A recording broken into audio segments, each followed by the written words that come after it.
Gracias por esperarme. Ya estamos de regreso en Nuevas Miradas, el programa de las grandes conversaciones, de los debates, de los diálogos, que busca generar en ustedes la reflexión, ese ángulo, esa perspectiva, esa mirada distinta. Estamos con Andrés Rodríguez, él es doctor en psicología social, un buen amigo, un gran amigo, español, y estábamos conversando sobre una cierta caracterización, como un escáner, una radiografía a los elementos principales de la sociedad contemporánea. Yo daba cuenta de algunos de mis estudios. Una de las cosas que también aparece muy claro es que el poder que se pierde en cierta autoridad eclesiástica, el poder que se pierde en la autoridad política, no desaparece. Ese poder se mueve. Y cuando uno le consulta la percepción a la ciudadanía dice, ese poder se está moviendo hacia el mundo económico. Hablemos entonces, Andrés, de esta nueva ciudadanía. ¿Cómo percibes tú? ¿Hay efectivamente esa migración o está surgiendo una contrarreacción, que son a lo mejor los indignados en Europa o los pingüinos y estudiantes reclamando en las calles en Chile? ¿Cómo visualizas tú esta nueva ciudadanía? Claro, sin duda, el ciudadano actual es mucho más activo, es mucho más crítico con la sociedad, con los gobiernos, con los partidos, con la Iglesia. Es decir, demandan que las instituciones que hasta ahora han sostenido el sistema modifiquen su funcionamiento, tienen que cambiar. Desde mi punto de vista, los partidos en España al menos están excesivamente encorsetados, quiero decir, y son verdaderas, como los sindicatos y tal, son verdaderos... Cofradías cerradas. Cofradías cerradas, eso es. Entonces, no ofrecen una amplitud de posibilidades, o esa amplitud de posibilidades que demanda la sociedad. Solo ofrece lo que ellos quieren y es en ese formato, etcétera, etcétera. Y hoy la ciudadanía quiere otras cosas, pero para eso esa ciudadanía ha de estar mucho más formada y dotada de mayores repertorios de competencias, de habilidades, de educación, para que pueda oponerse como ciudadanía.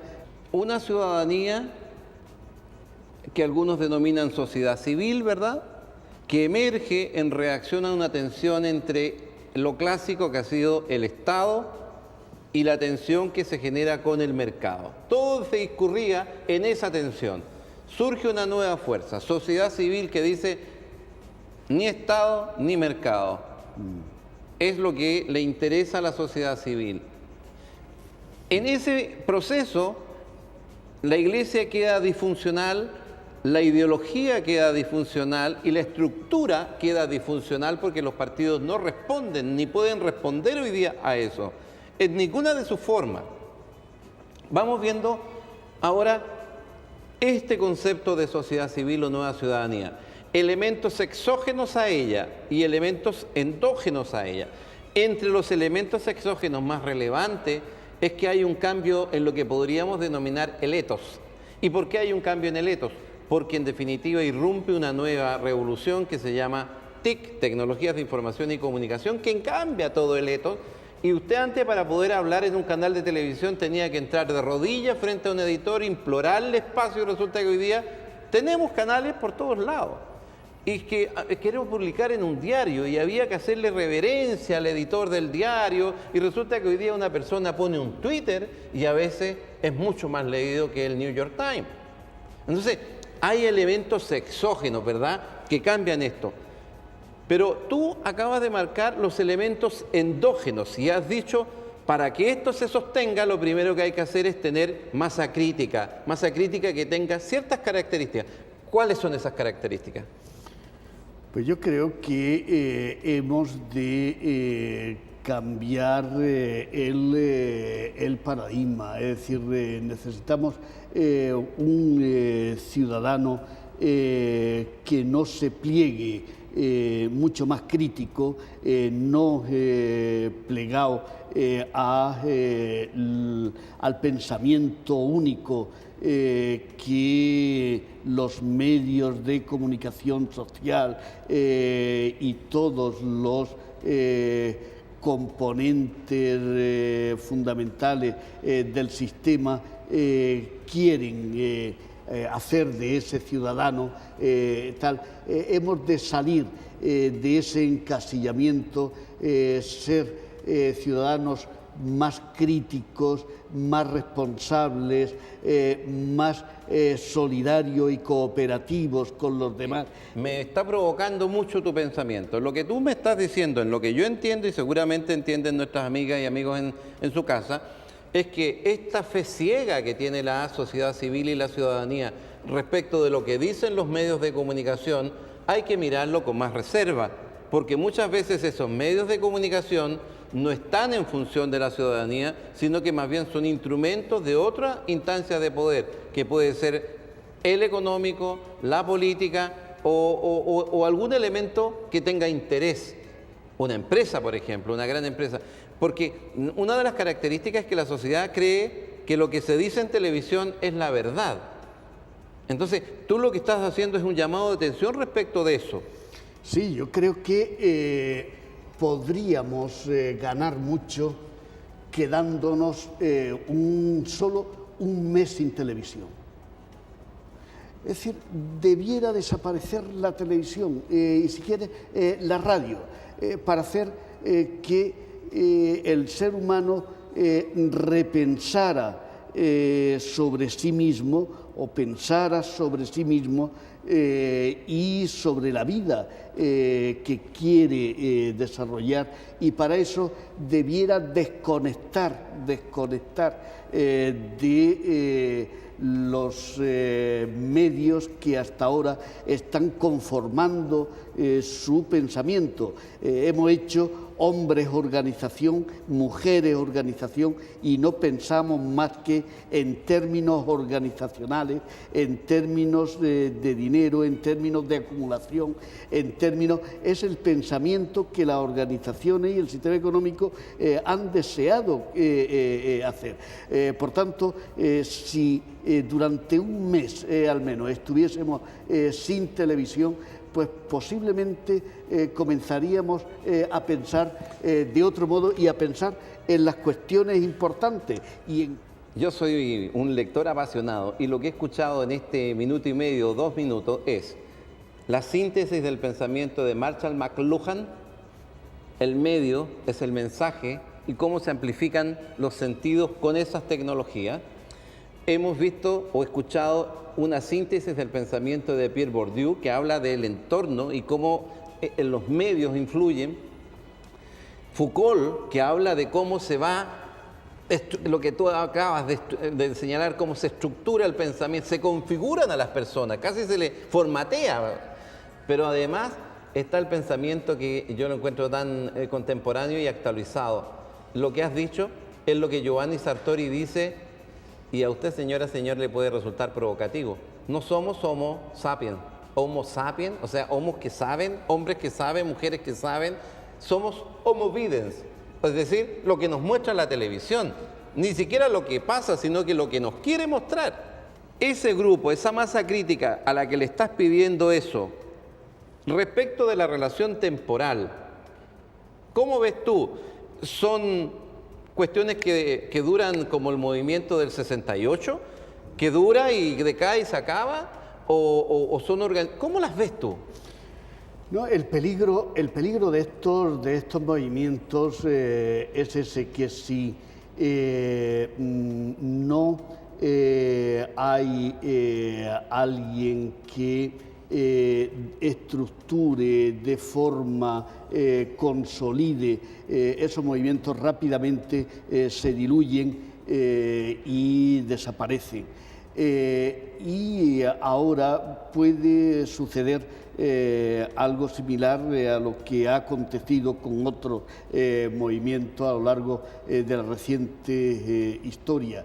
Pero para ser realmente efectivos, yo creo que estos movimientos debieran transformarse en minorías activas, con lo que comporta una minoría activa, es decir, minorías persistentes en sus principios, consistentes en esos principios y no moverse al socaire del viento que en cada momento sople con más fuerza, sino mantenerse ahí con esos principios. Y esos principios puede ser orientarse a la comunidad, orientarse a una mayor solidaridad, a unas relaciones entre los ciudadanos de forma que transformen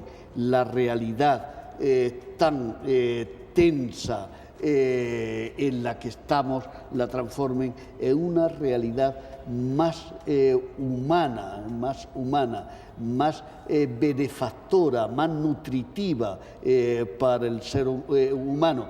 No una sociedad que nos succione toda la esencia y nos deje tan deteriorados y tan tristes que dé pena vernos, sino bueno, pues que sea una sociedad que nos nutra, que nos enriquezca, que nos haga crecer. Marcar rumbo en esta caracterización de cómo debiera moverse ese grupo, marcar rumbo, ser perseverantes, como decimos en Chile, hincha pelota, estar ahí, mantener el rumbo, ¿verdad?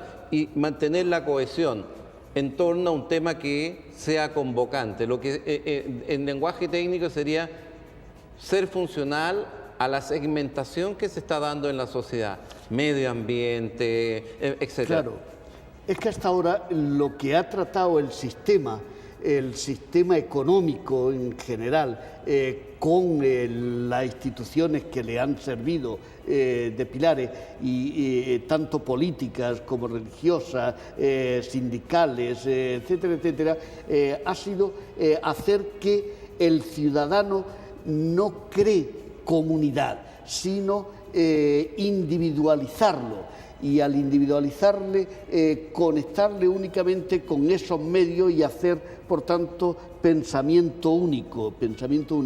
Individuos, por tanto, que están luchando consigo mismos,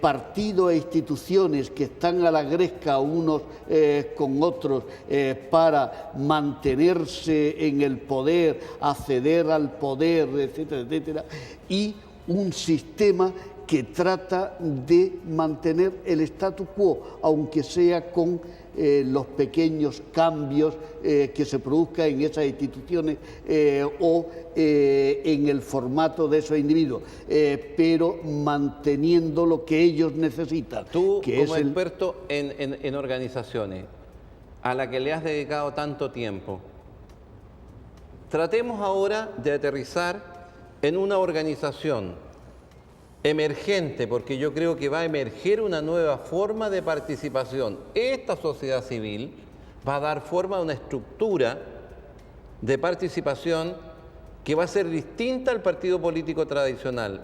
Es probable que tenga algo de ese partido, algo de eso, pero no puede ser con esos círculos cerrados, sino que va a tener que ser muy abierto. No puede ser en función de intereses tan específicos, sino que intereses más plurales. En fin, no quiero ser yo el que lo caracterice. Cuéntame cómo lo ves tú desde tu formación. Claro, fíjate, Carlos, que con las tecnologías que contamos actualmente, podríamos estar desde nuestras casas o desde las bibliotecas públicas que tenemos junto a casa, etcétera, etcétera, estar renovando nuestra lealtad o nuestro apoyo a un partido político, etcétera, etcétera, día a día, semana a semana. Es decir, por tanto, no tiene que haber elecciones cada 4 años. No, es decir, esto tendrá que hacerse de una forma mucho más fluida, estableciéndose esas redes que sean tan rápidas en sus resultados como lo son las redes sociales actuales de las que tú has hablado hace un momento. Pero claro, esas redes sociales que no queden solo en redes sociales, sino que transformen nuestra realidad política y la van a transformar, y estar dispuestos en todo momento a ser más flexibles mentalmente, a estar dispuestos a aceptar nuevas lógicas de pensamiento, nuevas estructuras de pensamiento que nos permitan comprender nuevas realidades, porque esas realidades además las tenemos ahí y están desarrollándose a nuestro lado. Encarnemos esta teoría. En Chile hemos visto una juventud que se moviliza, que empieza a tomar posición para el reemplazo, para recibir el testimonio y empezar a gestionar. ¿Tú las ves metiéndose a los partidos políticos tradicionales o tú los ves en una estructura de participación distinta? ¿Tú crees que, por ejemplo, lo que es la forma habitual de tomar decisiones, estas comisiones políticas donde van 20 personas, ¿serán la forma de tomar decisiones o serán, como ya lo describía, mucho más amplias, mucho más de redes, incluso yendo mucho más allá de regiones, viendo los intereses ¿Cómo ves tú este proceso, por ejemplo, que se vivió en Chile, que se vive en Chile? Sí, no, yo pienso que si estas personas se erigen y se arrogan la autoridad moral de representar al movimiento, vinculándose a unas listas electorales de unos partidos concretos, esas personas tendrán muy poca credibilidad y serán desmontadas. Incluso los partidos que la acogen como plataformas de estímulo o de tirón para ellos, a medio y largo plazo lo sufrirán. Yo creo que y la lealtad. Antes, nos queda muy poco tiempo, pero ¿cómo se da la fidelidad, la lealtad? Yo la veo como es en el Google, como es en el Facebook. La gente está contigo en la medida que le digas un relato que le interesa, pero si no está interesada, chao, se acabó la lealtad. Claro, lealtad en función de argumentos, lealtad en función de principios, lealtad en función, pero no en función de etiquetas, no en función de rótulos. Los rótulos, la etiqueta, los eslóganes ya están pasados, quiero decir, ya no atraen a nadie. Las grandes ideologías pasaron, los grandes partidos van a pasar, quiero decir, y ahora los partidos que emergen serán aquellos que tengan capacidad para conectar con esta nueva realidad que está emergiendo y con esta nueva sociedad. Este es un programa que tiene por propósito generar exactamente lo que hemos venido haciendo, estas nuevas miradas, estos nuevos enfoques, salirnos del producto que nos quieren vender. Te dejo las pantallas para que tú te despidas y cierres el programa. No, pues muchas gracias a ti por invitarme a este programa y gracias a Chile, al pueblo de Chile, con quien tan unido me siento, y con la esperanza y el deseo de que mejoren en sus vidas personales, tengan unas vidas más nutritivas como personas y no estén tan compulsivamente obsesionados por el trabajo y el dinero, que piensen más en sí mismos como personas. Con ustedes nos encontramos en nuestro próximo programa. Nuevas miradas, el lugar de encuentro para la reflexión y la conversación. Hasta pronto.